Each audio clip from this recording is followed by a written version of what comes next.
Thank you for coming, everyone, to our fifth webinar in our webinar series of quantitative genetic tools for mapping trait variation to mechanisms, therapeutics, and interventions. So we've talked the last 4 times about different ways of how to get QTLs and how to go from QTLs to genes and thinking about causal variants. So what I'm going to talk about today is using the PhenoGen website and the data that we have on the hybrid rat diversity panel to identify genes from QTL. If you remember, the overall goal of this series is to walk you through this path of going from QTL analysis to genomic region to genes. And just a brief reminder of where we've been so far on this series. If you remember, Shauna gave a talk at the very beginning that introduced us to the concepts of quantitative trait loci analyses. And then Rob took it forward looking at causal gene variants using gene networks. We then did a more of an introduction to expression QTL and what their role is in connecting QTLs to genes. So that was more of a basic concepts type of presentation. And then the last one that we had back in June, that Rob went from candidate genes to causal variants. And so we're going to keep traversing this path. And what I'm going to talk about today is using PhenoGen, once you have that genomic region, to identify genes and transcripts physically located in the region, genes expressed in brain in this region, and then brain cis eQTL within the region, and then finally any kind of eQTL that are linked to that region. So let me introduce you first to the PhenoGen website if you're not familiar with it. So the PhenoGen project, our goal here is to build a resource that will provide data leading to a systems genetic understanding of complex disease-related traits.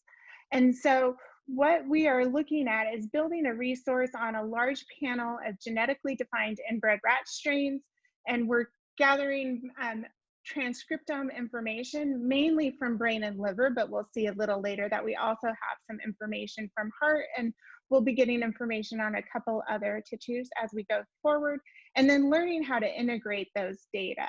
So I'm just going to give you a little piece of what PhenoGen can do today, but there's lots more functionality that I won't be covered just for simplicity. So PhenoGen is based on the hybrid rat diversity panel. So this is a relatively new panel in the field of rat genetics and genomics, that there has been both a panel similar to this in fly that Trudy McKay and her group put together, and then also a mouse diversity panel that was put together by the group in California, a lot of the work being done by Jake Lucis. So we've mimicked and done something similar in the rat, where we've put together a diversity panel that consists of 2 recombinant inbred panels of rats, along with a panel of classic inbred rat strains. And so what this combination and this, by putting these together, do is that we gain some power by including these recombinant inbred RI strains, and then we gain precision by including the classic inbred strains. So the classic inbred strains help us to break up those haplotypes, whereas the recombinant inbred strains give us a lot more power at an individual loci because we have relatively large minor allele frequencies.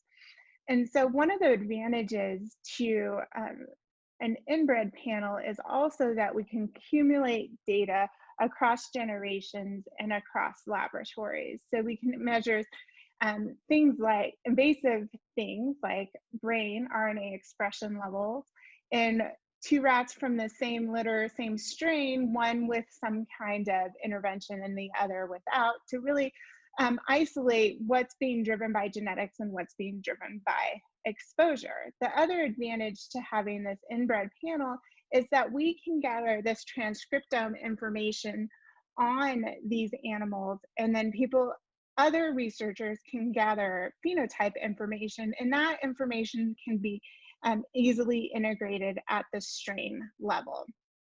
And so we're in the midst of rederiving these strains, and that's being done by Dr. Melinda Dwinell at the Medical College of Wisconsin. So she's working hard to resuscitate these strains. So the HXB-BHX recombinant inbred panel was originally derived in the Czech Republic by Michael Krovnik and his group, whereas the LX or the FXLELEXF is an RI panel that has been used by a large group in Japan. And so what Dr. Dwinell is doing is bringing in those embryos and resuscitating those strains here in the US for people to use and researchers to take advantage of. So where does PhenoGen fit into this HRDP project?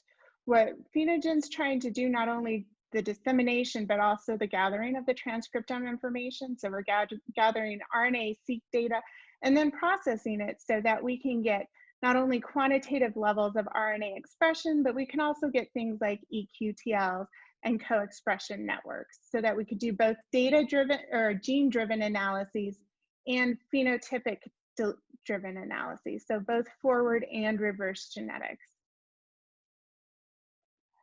There's three major sections that I want to mention here on the PhenoGen website before diving into our particular problem. So we're going to be using the Transcriptome or the Genome Transcriptome data browser for most of the tasks that we're walking through today.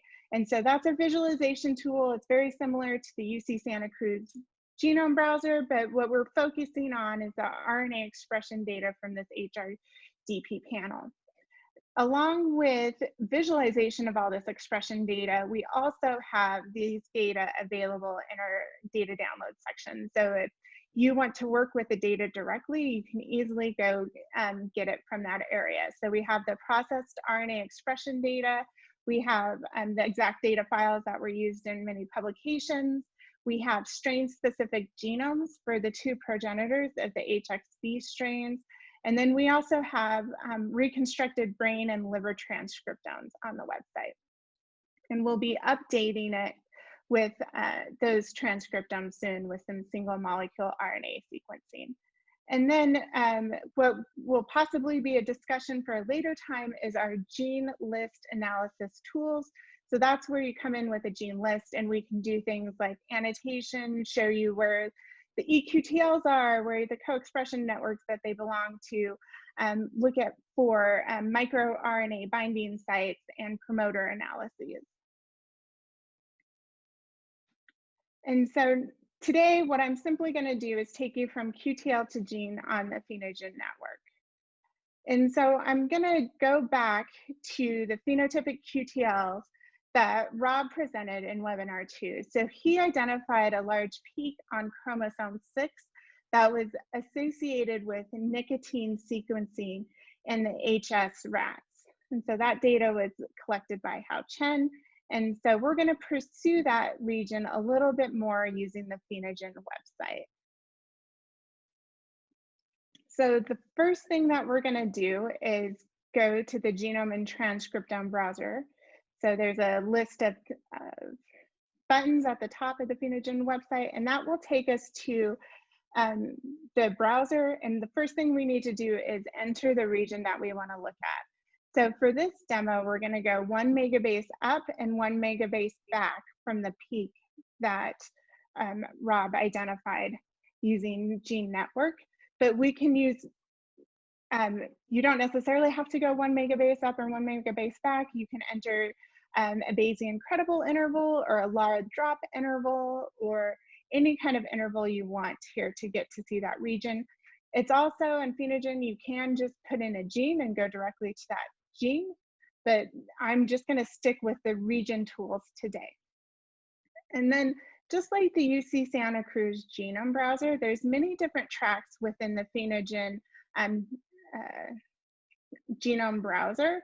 And so there's some predefined combinations of these tracks that will pop up that you can choose from. So we're just going to go from the default group of tracks here that are labeled Genome and Transcriptome. So they'll contain information about both SNPs and about transcripts. And then we'll customize it based on what we're looking at today. So when we enter the data, what we get is the graphic on the far left-hand side where we can see many rectangles in different colors under different tracks. But to simplify what we're talking about today, I'm going to go in, and the first thing I'm going to do is limit those tracks to the ones that we're interested in. So there's a button that's called Select Edit Views. We can click that and then click the tab that's View Edit Track List. And then I'm just going to X out some of the boxes that we're not going to talk about today. So we're going to focus on Ensembl genes today. So there's a lot of information on the PhenoGen website about the reconstructed transcriptome and transcripts that have been identified from short read RNA sequencing. But because that includes some bigger concepts about how we do that reconstruction, how we look at splice variants, we're going to save that discussion and those transcripts for another webinar. So the ones that we're gonna, let me give you a brief description of these tracks that are in the default. So like the Ensembl one, we just said we can split it up into protein coding, long non-coding, and small RNAs. In the reconstructed transcriptome, we have it based on different tissues. And like we said, well, that would be another webinar when we talk in more detail how we get those transcripts. And then the final ones that we can see right now are SNPs and indels for the SHR and the VNLX strains that are progenitors of the HXB-VHX recombinant inbred panel that's part of the hybrid diversity panel. When you first are looking at the genome browser, you see these solid blocks. So those represent an individual gene, but if we want to see it as transcripts, so if we want to see the exon and introns and when there's splice variants for particular genes, we're going to hit a button on the upper right-hand corner that says Draw Genes as Transcripts. And so if you've used other genome browsers, this view is more similar to things like the UC Santa Cruz genome browser. One of the other features of the genome browser is you can hover over any of the genes and you can see more detail. So on the left here, I've hovered over one of the transcripts in this region, and it tells you the gene symbol, the Ensembl gene ID, and if there were multiple isoforms, you would see those here as well. So our first task with our QTL is to identify genes that are physically located in our QTL. So to do that, we're going to go down, scroll down a little bit on the page to the region summary section of the website. So you can either get there by simply scrolling down past the genome viewer, or there's a quick button at the very top that'll get you to the region summary. And so what we can see here right away is that there were no long non-coding genes in this 2 megabase region, but there were 3 small RNAs, and there were 17 Ensembl protein coding transcripts and 34 RefSeq transcripts. So if I want to learn more detail about what's in these different tracks, I simply click on the words. So I would click on the Ensembl protein coding genes to get more information. And when I do that, I'm given a table here under track details that includes all of the 17 transcripts, and they're organized at the gene level down below in this yellow table. So let's talk about, as we go along this webinar, we're going to talk about a few columns at a time. So I'll go over the first few columns when we're talking about genes being physically located in there, and then we'll go on down the table as we identify more traits of these genes that we're interested in. So here in these first few columns, you get an image ID, which really includes, for this gene, all the Ensembl transcript identifiers that were included, And along with these identifiers that start PRN6 are the transcripts that we've identified through our reconstruction. That second column, the RNA-seq transcript matches, tells you how these reconstructed transcripts match up with what's being annotated in the Ensembl database. Gene symbols, which we're all familiar with, and then gene IDs. So these are link out to various databases, gene description, and so on and so forth. The rest are pretty self-explanatory. And then we have a column that is exon SNPs and indels. So these are specifically SNPs between the VNLX and the SHR strain. And so here it just gives you the number that fall within exonic regions of this gene. And then finally, those last two columns are the number of transcripts or the number of isoforms per gene. So this first gene, the ALK, there's Ensembl annotated 1 splice variant for that gene, whereas our RNA-seq data and reconstruction identified 18 different splice variants for that particular gene. At any point with these tables, even after we've done some more filtering and manipulation, you can hit these export as tabs to get the gene table out if you were producing a table for a manuscript or if you wanted to take it on to a different website to look at enrichment or something like that. So out of our genes, we had 17 transcripts, if you remember, from our summary table that were located in this QTL, and those 17 transcripts represent 13 different genes. And so again, this table can easily be exported from that tab of what's in the area. So now if we want to move on to them not only being physically located in the QTL, but also being expressed in brain, we can hit this View Columns tab up, which will allow us to, first of all, reduce our results to only the Ensembl transcriptome quantitation. So what I'm going to do here is simply unclick the reconstructed transcriptome to make life a little simpler for this particular demo. So to give you a little background on the Ensembl transcriptome for the HRDP, we've labeled it version 5.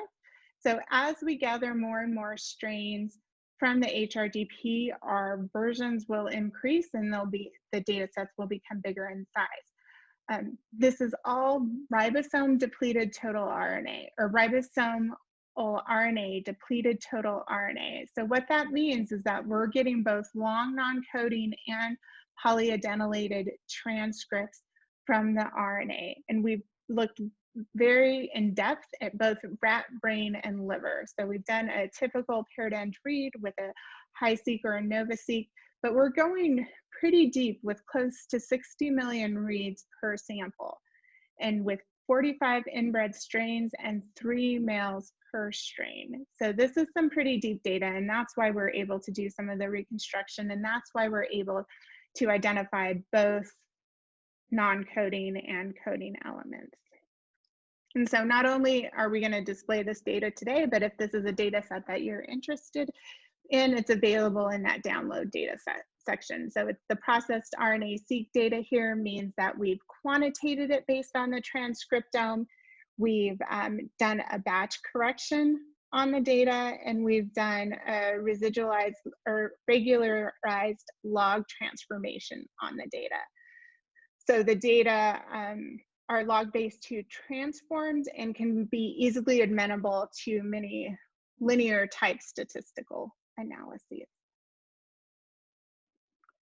And so what that does is get us down to a pretty little table by eliminating those reconstructions that we can view. And let's go into detail about some of the new columns that are relevant to identifying genes that are expressed in this area. So for each gene in the Ensembl block, we've identified the median TPM, which stands for transcripts per million across our 45 strains and 3 biological replicates.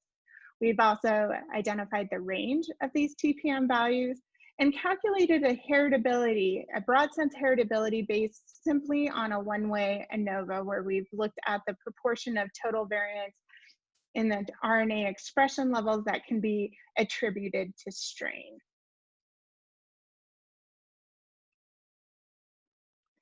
We can then filter our list to make this automated by clicking on the filter list and then moving and adding, for instance, a 1 in the median TPM threshold filter list. And so that took us from 13 genes down to 10 genes that were expressed either in liver and brain. And we can look at this table in a little bit more detail and see that out of the 10 genes, only 1 is expressed in liver and not meeting our threshold in brain. So this is another way to really narrow down going from that QTL to possible genes that we can investigate further. To be even more precise, not only do we want the gene to be expressed in brain, if we believe that the QTL is controlling or influencing the phenotype, and we believe that the RNA expression is mediating that relationship between the genetic variant and the phenotype, then that particular gene's expression should also be controlled from that variant. So not only do we want it to be expressed, but we want it to be, the expression levels to be controlled from that same area that's controlling the phenotype. So for our cis-eQTL analyses in this data set, we had 41 HRDP strains that were included. 2 were excluded because we did not have genotype data. And another 2 strains were eliminated because there were 2 closely related strains among those 45. So based on our statistical methods, and we've evaluated them, it works best if we only include one of the pairs of highly related strains.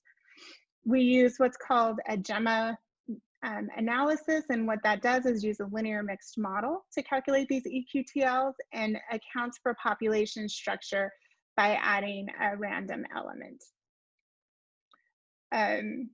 The loco part of that is just simply a leave one chromosome out.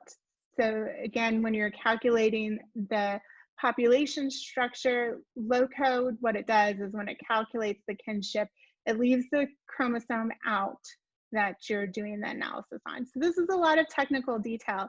And luckily, Shaunak has agreed to do a more detailed, higher level QTL analysis webinar in the near future. So if a lot of this terminology with the loco and the GEMMA is kind of going too much too fast, rest assured he's going to give us an expert insight into what exactly is going on in these types of models and why they're important. But rest assured that we've done a lot of evaluating with our hybrid rat diversity panel to really optimize the methods that we're using to reduce genomic inflation and really make our peaks very robust in our cis-eQTL identification.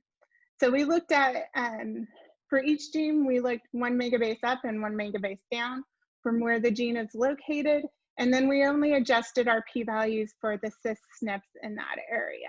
So the p-value that you're seeing here has been adjusted for cis SNPs. And we're reporting anything in the table if it has got an adjusted p-value above 0.01. So again, if we go back to our filter list, take the 1 out of our medium TPM filter and instead click the box near the has cis-eQTL, then we can narrow down our table again. And so when we do that, again, the filtering is done at both the brain and the liver level.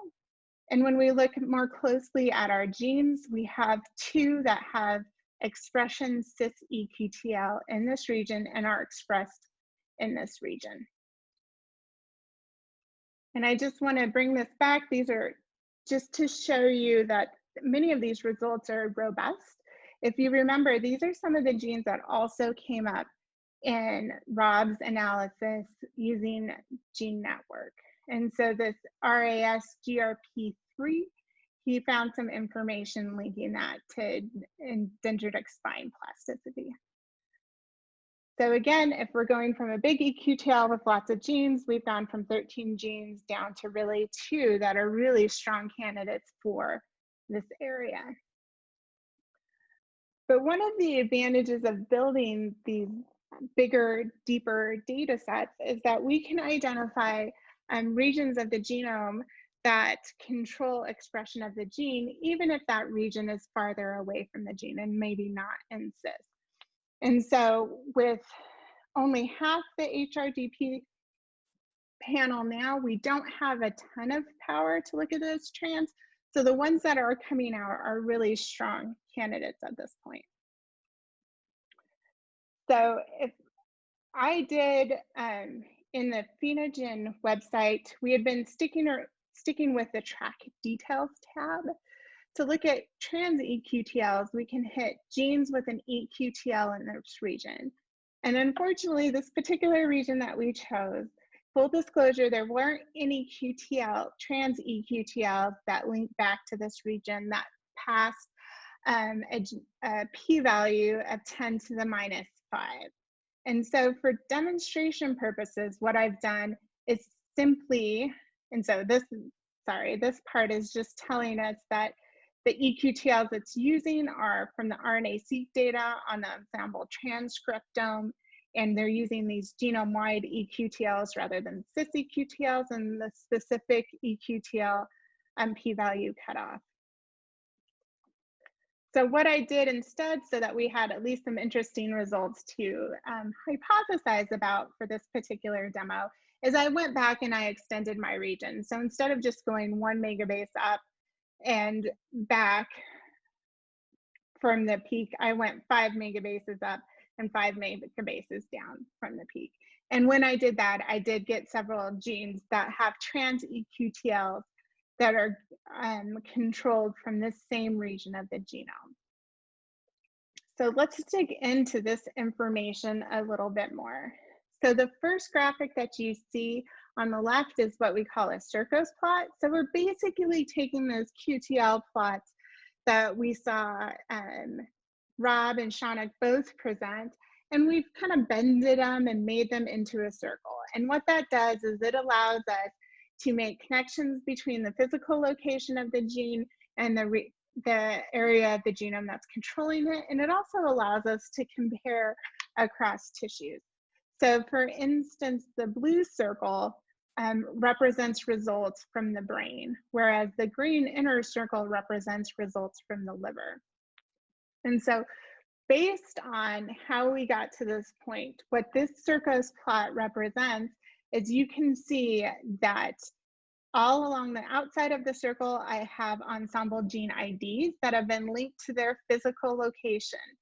And so for instance, the one on chromosome 2, there's a peak, it has a peak that's being controlled from 6, but it's physically located at 2. And so the green line going through the circle is linking the physical location of the gene to the location of the eQTL. So when we dig in a little deeper to see a little bit more detail on the results of the Circos plot, you can see these different yellow lines. And so the yellow lines give you a general idea of the strength of the p-value of the gene that's physically located at that point, right? So it looks like we have one that's a cis eQTL that's in that region, that's pretty close to where they're all being controlled from, and then one that's a little upstream of that region. We can also narrow it down if we want to take out the liver data and just focus on the brain, like we might want to do with nicotine seeking. We can simply hit that filter eQTL button and push our liver data into the excluded box. And then when we do that, you can now see that both our table and our Circos plot are limited only to genes that are identified as having a trans eQTL or having an eQTL in that region in brain. And so here's a list of these additional 5 genes. So these might not be traditional target genes from the QTL since they're not physically located here. And because trans eQTLs are a bit harder to identify, these are definitely much more novel, and our confidence in them may be a little lower than what a strong cis eQTL. But we can see that they're physically located at different parts of the genome, from one being on chromosome 6, just a little more proximal, versus all the way on 4 different chromosomes. And so I just did a quick search on some of these. And so I just wanted to point out some of the results that this SLC39A12 is known to reduce zinc transport activity, and that's modulation of zinc has been associated with nicotinic acetylcholine receptors. Also that KMT,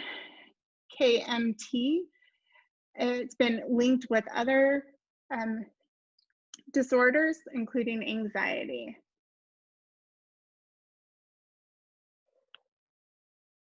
So I whipped through this seminar really fast. I wanted to go over some of the conclusions here. So to really go back over that the goal of this PhenoGen project is to build this resource for systems genetic understanding. And that the way we're doing that is by gathering this really deep and broad RNA expression. So I focused today mostly on protein coding RNA expression levels, but we do have small RNAs, so that includes microRNAs, SNO RNAs, other small species that are below 200 nucleotides. We also have the long non-codings that we're able to capture since we're going deep and we're using that total RNA to really broaden our horizons and not just focus on those protein coding genes. And these data can really help identify candidate genes for further studies by culling the genes that are physically located in that phenotypic QTL based on their expression, and particularly looking at the brain. PhenoGen, like I mentioned before, has many more tools that were not presented today, but would be useful for exploring the rat brain transcriptome. The data is all available at the download data page. So this first table represents the transcriptome reconstruction that we've done using string ties. So those are the ones at the top where we've gotten whole brain, liver, and heart. So you can download those, what we call a GTF file, and use those right away.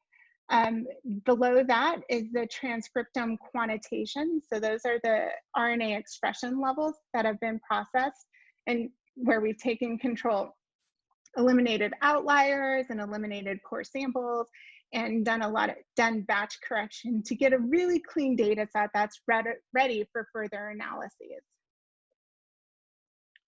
The data is also available through Gene Network. If you look under the hybrid rat diversity panel in brain mRNA, there's a PhenoGen brain RNA Ensembl data set that has all the exact same data. So as long as it's got that V5, that version 5, it's the exact same data set that was available for download through the PhenoGen website. I wanted to do some quick acknowledgements of the people in my lab that have been helping out with it, especially Boris Tabakov and Paula Hoffman, who I work very closely with on the PhenoGen website in gathering that data. And so this has been supported both by the NIDA Center and by NIAAA. I want to remind you that that it's the NIDA Center that's put most of this together, and finally give you a little glimpse into some of the upcoming webinars as we move forward. So Shaunak has agreed to talk in the second Friday of September about sex as a biological covariate. There was a lot of interest in that when he was first going through his QTL analysis. And then the next Friday that month, I'll talk a little bit more about WGCNA and walk you through some of the R code and some of the things to look at, and we'll walk through an actual example. And then, like I mentioned during the talk, we have some advanced topics in QTL analyses that we'll be covering in that next week. So I think that ends it for my prepared part of it. I'm sorry this ran a little short, but I'm hoping that there's questions of the audience or things we can talk about.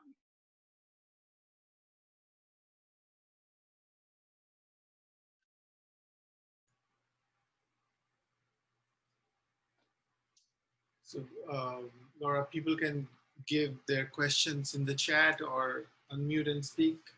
Is that right? Yes.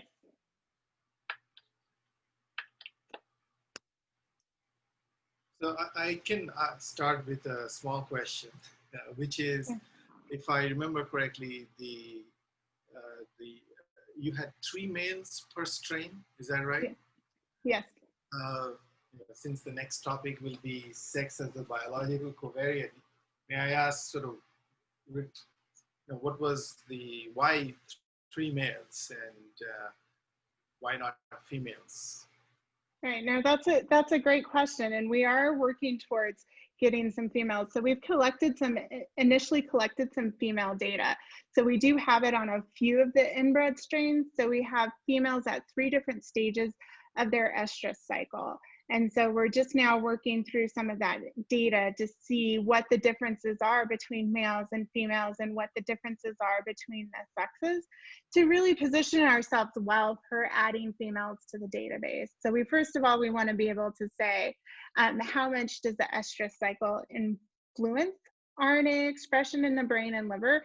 And then that way we can make a decision about, as we go through and add to this database, is it necessary to get all 3 stages of the estrus cycle? Or should we just make sure that they're all at the same stage? Or is it okay to just take females without regard to the estrus cycle? So we wanted to do some preliminary work and really deeply to look at this issue of sex and estrus cycle before expanding it to the entire panel.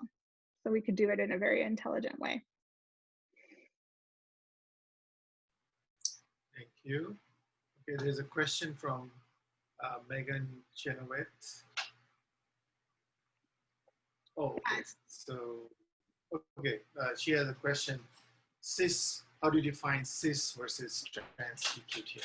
Yeah, and so let me first of all give my my disclaimer that I have been very lazy about using the term cis. So by using the term cis here, I really mean local, because with an inbred population, we're not able to distinguish between a cis and a local eQTL. And so for these purposes, we've used a 1 megabase region to define cis. There isn't a good consensus across the field about what exactly the right region is for a local eQTL versus a trans or a distal eQTL. So using the correct terminology of local versus distal instead of cis versus trans in this case. But what we're hoping and what we're excited about is continued collaborations with some groups that are doing RNA sequencing in the HS population, like APOMR and Hao Chen in that group, that we can actually start distinguishing using allele-specific expression, which of these are local versus which of these are cis.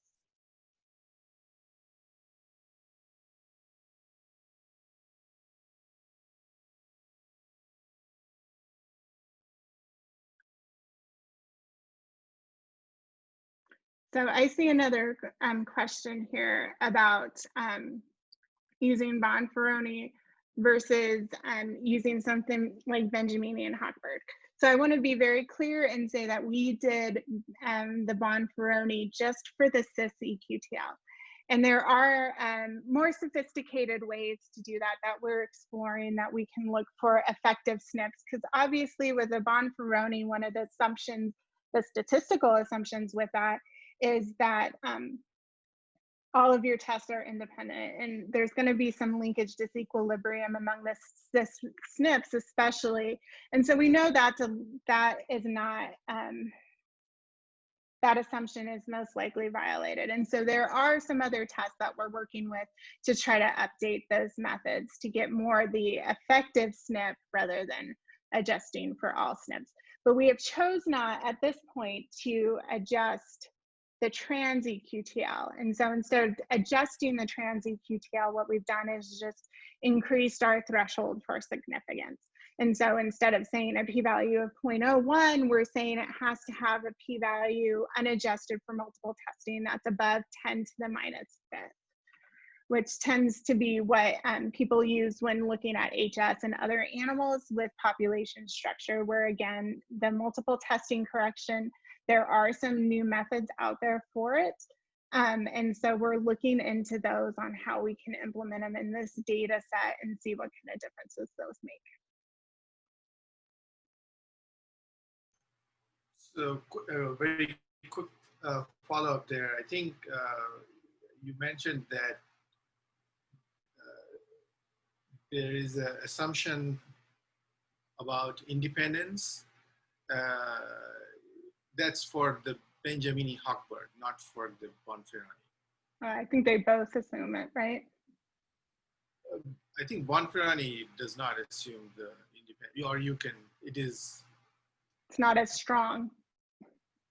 Yeah, I think. Would you say that? Your approach of correcting it using Bonferroni would be preferable from that point of view, because it's not making, it has weaker assumptions at the cost of power compared to the Benjamini Hochberg procedure.